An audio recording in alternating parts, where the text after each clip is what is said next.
ओम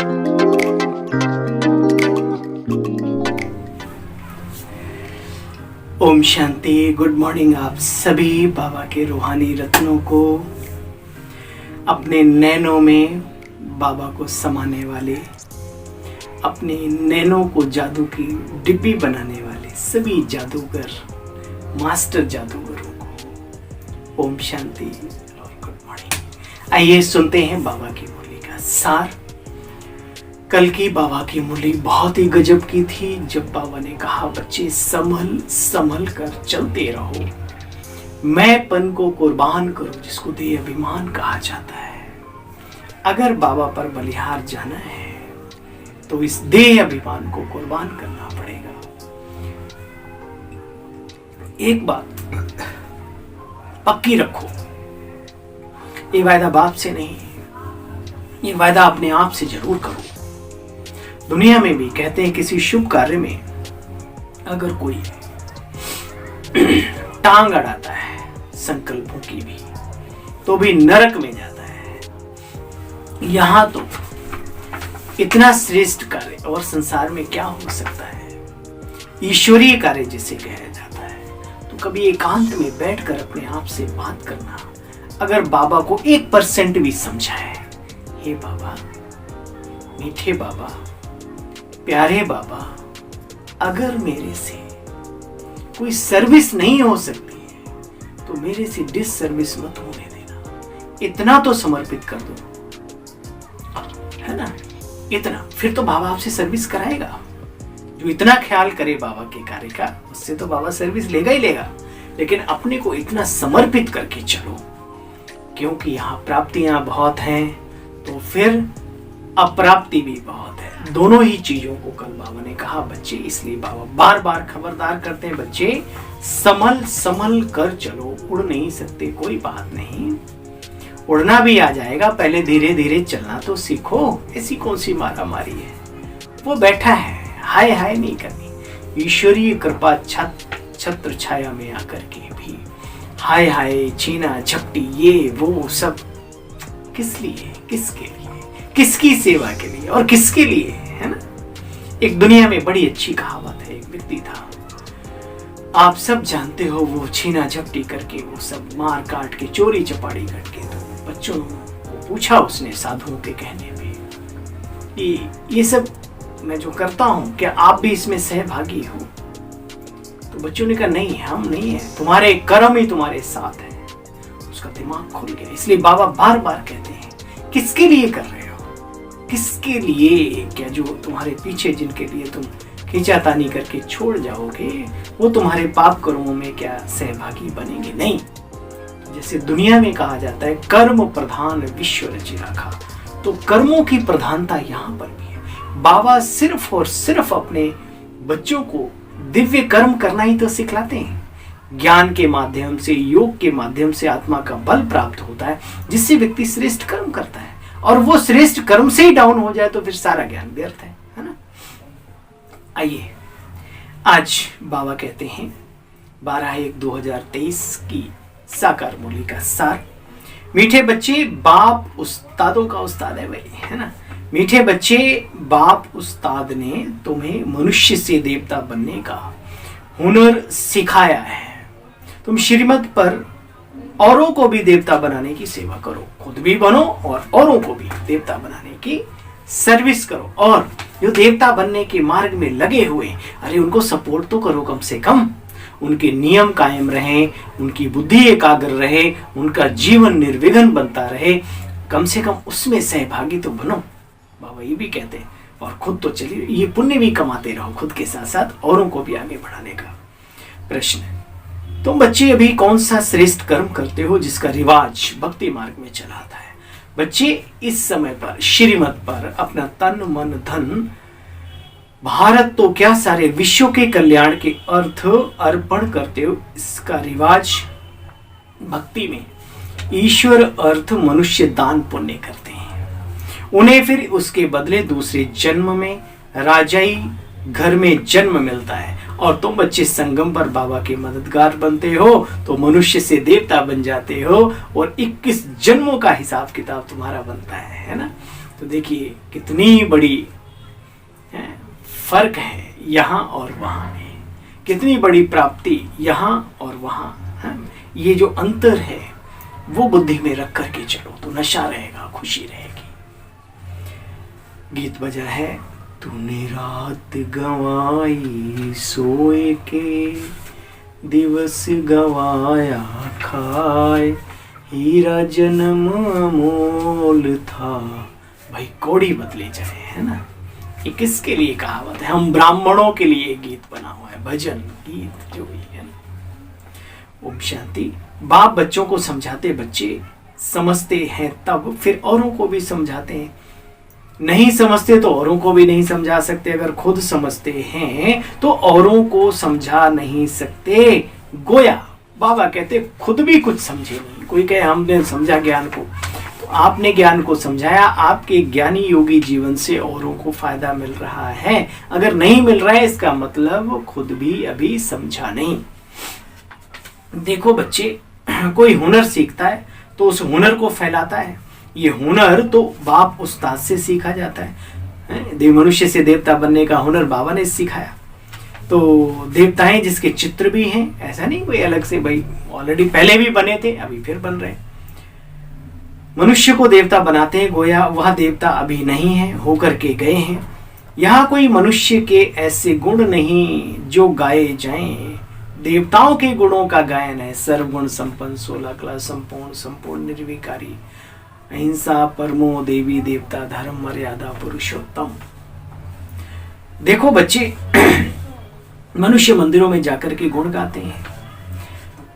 तुम बच्चे जानते हो, अभी संगम पर पुरुषार्थ करते हो, फिर देवता बनकर के प्रारब्ध भोगते हो। अब ऐसे अवगुण वाले मनुष्यों को देवता कौन बनावे? गाया हुआ है, मनुष्य से देवता की करत न लागी वार, ईश्वरीय सत्ता ही ये काम कर सकती है तो देवताएं भी मनुष्य, परंतु उनमें गुण हैं। और मनुष्य जो असुर कहलाते हैं उनमें अवगुण हैं। गुण प्राप्त होते हैं परमात्मा से, जिसको सदगुरु भी कहते हैं। अवगुण प्राप्त होते हैं माया रावण से, यानी बुराइयों से, विकारों से। इतने गुणवान फिर अवगुणी कैसे बनते हैं? सर्वगुण संपन्न, फिर उन्हें दोबारा कौन बनाता है? तो बच्चे इन बातों को बहुत अच्छी तरीके से जानते हो। बाकी तो मनुष्य गाते रहते, मुझ निर्गुण हारे में कोई गुण नहीं, आप तरस परोई, है ना, आदि आदि। तो भाई गुण नहीं है तो गुण धारण करने के लिए आओ बाबा के पास, बनो प्रभु के शिष्य नहीं, दास नहीं, क्या बनो? बच्चे बनो, बच्चे। ठीक है। बाबा कहते देखो खान पान मनुष्यों का कितना खराब होता है, बात मत पूछो। खान पान अब मनुष्यों का कितना बदल गया है। सिर्फ ड्रेस को नहीं देखा जाता है, देखा जाता है खान पान और विकारी बने को। ड्रेस से कोई बहुत बढ़िया लक्ष्मी नारायण की भी ड्रेस आजकल कपड़े की बना के लोग आज, लेकिन उनकी जो विचारधारा है, जो आहार है, जो व्यवहार है, जो वो क्या है, उसको देखा जाता है। बाप खुद कहते हैं मुझे भारत में आना पड़ता है। और एक ड्रेस ये भी होती है, बहुत ही सुंदर सुंदर मूर्तियां कभी कभी ऐसी जगह खड़ी होती हैं स्त्री के शरीर में या पुरुष के शरीर में। लगता है अरे ये भी खाते हैं, छी छी छी, खच खच जहाँ हो रहा है वहाँ खड़े हैं, अजीब सा लगता है। और चेहरा देखो तो एकदम ऐसा लगता है देवी की मूर्ति, देवता की मूर्ति, है ना। तो बाबा कहते भाई इस ड्रेस को मत देखो, इंटरनल जो आत्मा जो इस ड्रेस को पहन के बैठी, उसके संस्कार क्या हैं, उसके स्वभाव क्या हैं, उन चीजों को देखो। बाबा खुद कहते हैं बच्चे अभी तुम ब्रह्मा मुखवंशावली ब्राह्मण बने हो, खान पान सब बदल गया। तो हम ब्राह्मणों का बदल गया ना। हाँ, बाबा कहते हैं बच्चे कोशिश करो निर्विकारी हाथों से बना हुआ भोजन खाओ, और अपने हाथों से बनाओ खाओ। अगर वो स्थिति नहीं है, वो अवस्था नहीं है कि आप उठ के बैठ नहीं सकते और आपको किसी के हाथ का खाना ही पड़ता है, तो फिर बाबा को याद करके उसमें शक्ति भर करके खाओ, है ना। सिंपल भोजन है, उसमें भी शक्ति भरी हुई। लेसन पे आज तक की तो कोई बात ही नहीं है। कुल मिला करके जो भोजन है, सात्विक भोजन की जो परिभाषा है वो बाबा ने हमें सिखाई है। बाकी फिर जो जितना करे उतना पावे, है ना। ये नहीं है कि मतलब ये सब पे लागू करती है बात। भाई जो मालूम में बिना उसके वो खान पान के लफड़े में पूरे घर में युद्ध छिड़ जाए तो वो भी थोड़ा समझ चाहिए। बाबा कहते हैं तुम बच्चे श्रीमत पर कितना ऊंच कर्म करना सीखते हो, कितने ऊंच कर्म करना सीखते हो, विचार करो। वो कर्म ही हमें देवत्व पद की प्राप्ति कराते हैं। तन मन धन अर्पित करते हो पाप के ऊपर, वहां भी ईश्वरार्थ करते हो, कोई के थ्रू करते हैं। तुम बच्चे डायरेक्ट करते हो। बाबा तुम बच्चों को बहुत अच्छे कर्म करना सिखलाते हैं। तुम ये कर्तव्य ऐसे करते हो, भारत तो क्या सारी दुनिया का कल्याण करते हो। इतने श्रेष्ठ कर्म करते हो जो भारत तो क्या सारी दुनिया का कल्याण। इसीलिए सारी दुनिया में साम्राज्य भी बाबा के बच्चे ही भोगते हैं, है ना। बच्चे 5000 वर्ष की बात है, चित्र भी तुम्हारे सामने खड़े हैं। इसी भारत में देवी देवताओं का राज्य था, प्रमाण है। ऐसे नहीं बाबा के बोलते हैं बच्चे। जो चीज उनकी गई है वो खड़े भव्य और दिव्य मंदिरों के अंदर आज भी कितनी इज्जत से उनकी पूजा अर्चना होती है। उनका साम्राज्य था इस धराधाम पर। कब था ये लोगों को नहीं मालूम, ये बाबा के बच्चों को मालूम है। देखो बच्चे, बाप कहते हैं योग भी सिखाओ और सृष्टि चक्र कैसे फिरता है वह भी सभी को समझाओ। जिसने सारा चक्र पास किया होगा वो झट इन बातों को समझेंगे। जिनका सारा चक्र जिन्होंने पास किया होगा, यानी जो दैवी दुनिया की आत्माएं होंगी, झट उनकी बुद्धि में बैठ जाएगा। जो इस चक्र में आने वाला होगा ही नहीं, उसकी बुद्धि में ठहरेगा ही नहीं। ठहरना भी नहीं चाहिए भाई, उसका रोल ही नहीं है तो क्यों ठहरेगा। तो बाबा कहते हैं इस भरे दुनिया में, भरे संसार में कितने मुट्ठी भर तो हैं, 5%, है ना। 5 दिखाए ना, 5 पांडव, यानी दुनिया का सारा जितना भी जमावाड़ा है उसका 5% देख लो कितने होते हैं। देखो बच्चे, इस चक्र में आने वाला होगा नहीं तो ठहरेगा नहीं। ऐसे नहीं सारी सृष्टि आएगी तुम्हारे पास, नहीं। इसमें भी प्रजा ढेर बननी है। जो आने वाले हैं उनमें भी प्रजा ढेर की ढेर बननी है। राजा रानी तो एक होता है, प्रजा कितनी होती है बच्चे। जैसे लक्ष्मी श्री नारायण एक गाए जाते हैं, राम सीता एक गायन, प्रिंस प्रिंसेज और भी होंगे, मुख्य तो एक होगा ना। तो ऐसा राजा रानी बनने के लिए बच्चे बहुत मेहनत करनी पड़ती है। और मेहनत कौन सी करनी पड़ती है वो देखो, आज बाबा ने वो भी क्लियर बता दिया, साफ साफ शब्दों में। शब्द भी नहीं सुनने आते हैं तो पढ़ लो और समझ लो शब्द का अर्थ क्या होता है। सुनो, बाबा कहते हैं इसके लिए मेहनत करनी पड़ती है। ऐसा राजा रानी बनने के लिए बहुत मेहनत करनी पड़ती है। साक्षी होकर सब कुछ देखना पड़ता है। सुना, जो कुछ भी चल रहा है बस उसमें साक्षी होना, शब्दों में परिभाषित करना बहुत आसान है। जब अपने सिर में दर्द हो और साक्षी होकर के देखो, है, देख सकते हैं, है? हमारे इन बड़ों ने करके दिखाया, दादियों को हमने इन आंखों से देखा। दर्द में भी राहत है, दर्द भी दवा का काम कर रही है औरों के लिए। ऐसी ऐसी स्थितियों में है फिर भी दृष्टि दे रहे हैं मुस्कुराते हुए सबको। दर्द का एहसास ही नहीं। डॉक्टर कह रहा है भाई पेशेंट कौन है, विचार करो, हमारे वो कहाँ थे और हम अभी किस पुरुषार्थ में हैं। बाबा कहते बच्चे देखो, साक्षी होकर देखने से सब पता पड़ता है साहूकार कुल का है या राजाई कुल का है या गरीब कुल का है। कोई माया से है, कोई माया से कैसे हारते हैं, फिर भागंती भी हो जाते हैं। बाबा बार बार कहते बच्चे सावधान, वरना माया एकदम कच्चा खा जाती है। इसलिए बाबा पूछते हैं बच्चे राजी खुशी हो, माया के थप्पड़ से बेहोश तो नहीं होते हो, बीमार तो नहीं पड़ते हो। कोई अगर ऐसे बीमार हो पड़ते हैं फिर बच्चे उनके पास जाते हैं, ज्ञान योग की संजीवनी बूटी देकर के उनको सुरजीत कर देते हैं। सुना, ज्ञान योग की संजीवनी बूटी देकर के उनको सुरजीत करते हैं। जो सुरजीत करते हैं उन्हें टाइटल मिलता है, कौन, हनुमान का। देखो रामायण में दिखा है ना, हनुमान संजीवनी बूटी लाई, है ना, लग गई थी, है ना, शक्ति बाण लग गया था तो माया का। तो बाबा कहते हैं माया एकदम बेहोश कर देती। वास्तव में संजीवनी बूटी है ये ज्ञान, माया एकदम कला काया चट कर देती है ना, इसलिए फिर संजीवनी बूटी देनी पड़ती, भाई ज्ञानियों की बातें सिखानी पड़ती हैं। बाकी बाबा को तर्ज तो पड़ता है। देखते हैं कैसे कैसे माया हमारे मीठे मीठे बच्चों को थप्पड़ लगाए, बुद्धि एकदम बाबा की तरफ से दूसरी तरफ घुमा देती है। राम से बुद्धि फेर कर रावण की तरफ कर देती है। खिलौना भी हुआ करता था ना, जैसे राम की तरफ करो तो पीठ उधर, है ना, पीछे हो जाती। तो कहने का मतलब जब हम बाबा की तरफ होते तो माया की तरफ पीठ, और माया की तरफ होते तो बाबा की तरफ पीठ होती है ना। देखो माया बड़ी दुस्तर है, बात मत पूछो। आश्चर्यवत बाबा का बनंती, फिर रावण का बनंती। कितनी माया दुस्तर है बच्चे। चूहे की माफिक काटती है, चूहे की मुहाफिक काट काट कर खाना खराब कर देती है, कहीं का भी नहीं छोड़ती। कठिन चढ़ाई है भाई, है ना। चूहा फूंकता है और काटता है, जिसको काटता है उसे पता ही नहीं पड़ता कि मुझे कोई काट भी रहा है, क्योंकि फूंक में उसकी बड़ी राहत होती है ना। देखो चूहे मुहाफिक काट काट कर खाना खराब कर देते। इसलिए बच्चे श्रीमत पर चलते रहो, अपनी मत पर व रावण की मत पर नहीं। उस पर चले तो गुटखा खाएंगे, बहुत बदनामी कराते हैं।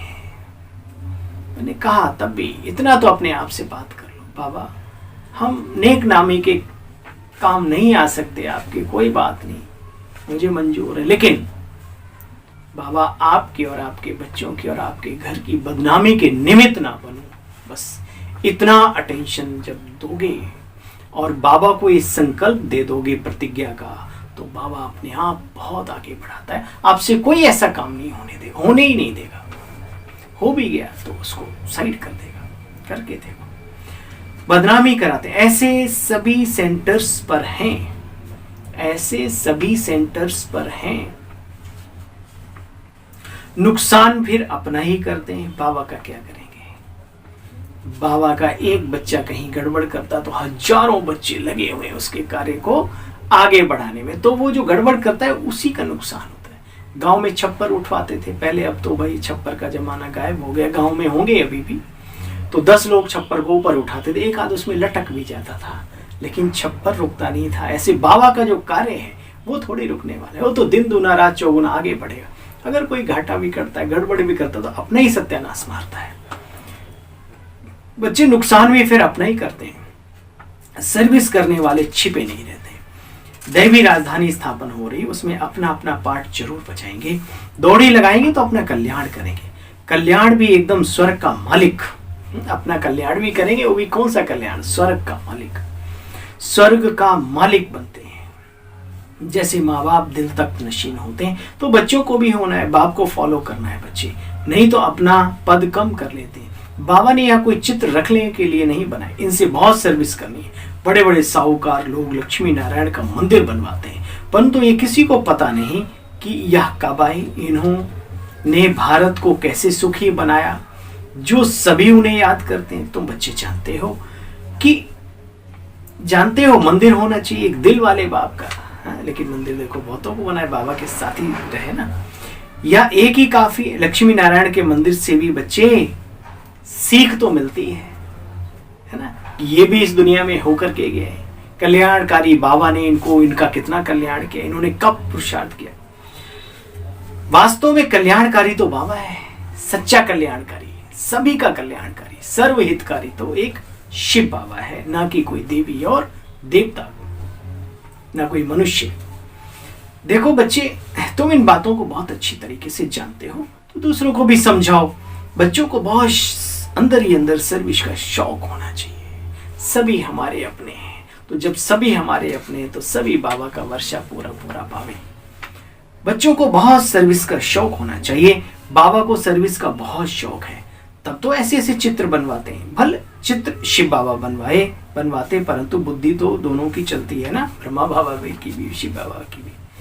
अच्छा, मीठे मीठे स्किल दे बच्चों प्रति।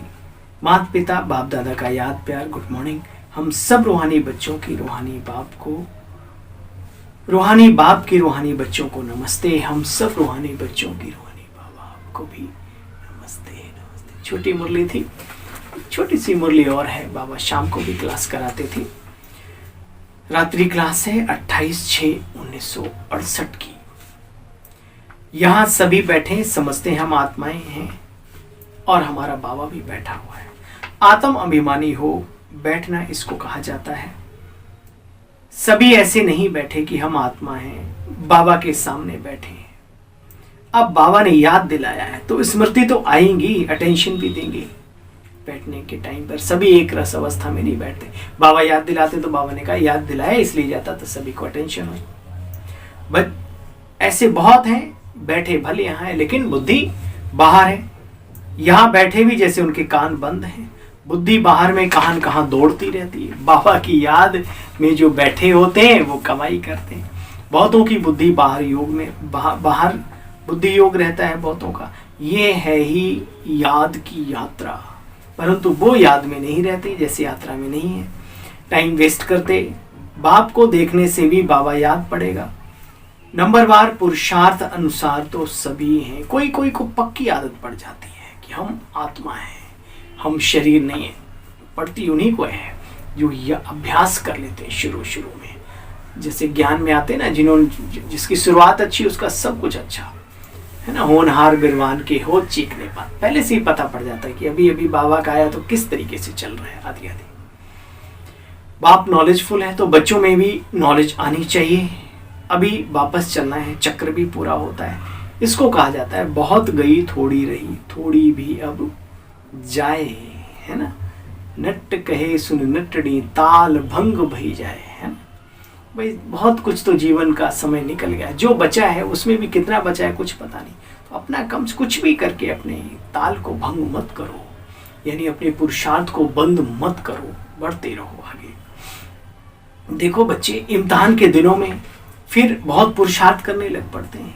समझेंगे अब हम पुरुषार्थ नहीं करेंगे तो नापास हो जाएंगे। यहाँ भी ऐसा है। फिर भी समझा जाता है किनकी तकदीर में कम है तो उनसे पुरुषार्थ होता नहीं। तुम बच्चों को अतीन्द्रिय सुख में रहना चाहिए, अंदर में खुशी रहती है। कहेंगे हम देही अभिमानी, कहेंगे या देही अभिमानी है। देही अभिमानियों को अंदर में सुख रहता है, खुशी रहती है, जिसको मौलाई मस्ती कहते हैं, नारायणी नशा कहते हैं। यह अवस्था स्थायी तब रहेगी जब कर्मातीत अवस्था होगी। ड्रामा प्लान अनुसार कर्मातीत अवस्था होनी है, जरूर सभी की होनी है। तुम समझते हो हम ईश्वरीय परिवार में हैं, स्वर्ग की बादशाही भी बच्चे जरूर मिलनी है। जो जास्ती सर्विस करते हैं, बहुतों का कल्याण करते हैं, ऊंच पद उन्हें मिलता है। बाबा ने समझाया है यह योग की बैठक यहाँ हो सकती है, आपस में बैठ के अपने बाहर सेंटर्स पर नहीं हो सकती। 4 बजे आना, नेस्टा में बैठना, वहां कैसे हो सकता है? नहीं, सेंटर पर रहने वाले भल बैठे हैं भाई। बाहर से दूर से आने, उस समय पे अंधेरा भी होता है माताओं बहन, तो उसके लिए क्या है कि भाई जो बाबा के घर में है बाबा के घर में बैठे, जो अपने घर में है वहां बैठ के अमृत वेला करें। बाबा कहते घर में ही बैठे, वहां तो बाहर से आना पड़ता है। ये सिर्फ यहाँ के लिए है। बुद्धि में ज्ञान धारण होना चाहिए, समझ होनी चाहिए हर बात की। हम आत्मा हैं, उनका यह अकाल तख्त है, ये आदत पड़ जानी चाहिए। हम आत्माएं सभी आपस में भाई भाई हैं। हम अपने भाई से बात करते हैं, अपने को आत्मा समझ। बाप को याद करो बच्चे, तो सारे विकर्म भस्म हो जाएं। देखो बाप दादा दोनों हमारे ऊपर कितनी मेहनत करते हैं, विचार करो। थोड़ी सी मेहनत हम भी कर लें, किसके लिए? अपने लिए, अपने ऊपर, तो मजा आ जाए। अच्छा, रात्रि क्लास थी, 68 की मुरली थी। मीठे मीठे रूहानी बच्चों को रूहानी बाप दादा का याद प्यार, गुड नाइट और नमस्ते। हम सब रूहानी बच्चों की बाबा बाप दादा आपको भी गुड नाइट और नमस्ते नमस्ते नमस्ते। धारणा का सार, ज्ञान योग की संजीवनी बूटी से स्वयं को माया की बेहोशी से बचाते रहो और रूप बसंत बन औरों की भी सर्विस करते रहो। हमें रूप बसंत ज्ञानी और योगी बन करके अपने अनेक भाई बहनों की भी सर्विस करते रहो। हाँ भाई, अपने सेवा साथी भाई की अगर सेवा पसंद आती है तो जरूर बताना। हाँ, बाबा की मुरली का सार आपको कैसे लगता है और हमें उमंग, उत्साह, हौसला अफजाई वो हमारा बाबा करता है, उसकी चिंता नहीं करो। उसने भरा हुआ है हमें इन सब चीज़ों से। लेकिन आप सबकी भी दिल की दुआएं मिलती है तो थोड़ा अच्छा लगता है। औरों तक भी ये बातें पहुँचे, हमारे सभी भाई बहन बाबा की एक एक बात को, ज्ञान को स्पष्ट तरीके से समझें, तब तो वो पुरुषार्थ करेंगे। बस यही एक कामना, शुभ भावना, शुभकामना को लेकर के आप सबके लिए इजी वे मुरली दर्शन चैनल बनाया गया। तो बाबा कहते हैं रूप बसंत बन सर्विस करनी है, माता पिता को फॉलो कर तख्त नशीन बनना है। वरदानी बाबा का वरदान हम सब वरदानी मूर्त दिव्य अलौकिक आत्माओं के लिए अपनी शक्तिशाली स्थिति द्वारा दान और पुण्य करने वाले पूजनीय और गायन योग्य भव। अपनी शक्तिशाली स्थिति द्वारा दान और पुण्य करने वाले पूजनीय और गायन योग्य भव। डिटेल है, बाबा कहते बच्चे अंतिम समय में जब कमजोर आत्माएं आप संपूर्ण आत्माओं द्वारा प्राप्ति का थोड़ा सा भी अनुभव करेंगी तो अंतिम अनुभव के संस्कार लेकर के आधा कल्प के लिए अपने घर में विश्रामी होगी। द्वापर युगी भक्त आत्माओं के लिए बाबा बता रहे हैं अंतिम समय में जब कमजोर आत्माएं आप संपूर्ण आत्माओं द्वारा प्राप्ति का थोड़ा सा भी अनुभव करेंगी तो यही अंतिम अनुभव के संस्कार लेकर आधा कल्प के लिए अपने घर में विश्रामी होंगी और फिर द्वापर युग में भक्त बनकर आपका गायन और पूजन करेंगी। देखा सुना क्या आधार है। इसलिए अंत की कमजोर आत्माओं के प्रति महादानी वरदानी बन अनुभव का दान और पुण्य बच्चे करो। अनुभवों का दान और पुण्य बच्चे करो। यह सेकंड की शक्तिशाली स्थिति द्वारा किया हुआ दान और पुण्य आधा कल्प के लिए हमें पूजनीय और गायन योग्य बना देगा। यह सेकंड का शक्तिशाली स्थिति द्वारा किया हुआ दान और पुण्य आधा कल्प के लिए पूजनीय और गायन योग्य बना देगा। आज का स्लोगन, परिस्थितियों में घबराने के बजाय, प्रॉब्लम तो आती है, ऐसा संसार में कोई है नहीं जिसके ऊपर परिस्थिति नहीं आती हो, क्योंकि ये संसार है ही परिस्थितियों से संपन्न भरा हुआ। परिस्थितियों में घबराने के बजाय साक्षी हो जाओ तो बच्चे विजयी बन जाएंगे। नो क्वेश्चन, नो थॉट्स, साक्षी। ठीक है, जो चीज आती है वो जाती भी है ना। जब अच्छा समय नहीं रहा तो बुरा भी नहीं रहता, अच्छी स्थिति नहीं रहती तो बुरी स्थिति भी तो नहीं रहेगी ना। अटेंशन दो अच्छी स्थिति पे, और वैसी कभी कुछ ऐसी बात हो तो उस पर ज्यादा विचार नहीं करो, साक्षी होकर के समय को पास होने दो। परिस्थितियों में घबराने के बजाय साक्षी हो जाओ तो बच्चे विजयी बन जाएंगे। सुना, बाबा विजयी बनने की कला सिखा रहे हैं। साक्षी हो जाओ तो विजयी बन जाएंगे। अच्छा, ओम शांति। आप सभी बाबा के रूहानी रत्नों को, सिरताज फरिश्तों को अपने सेवा साथी भाई की ओर से ओम शांति, ओम शांति, ओम शांति।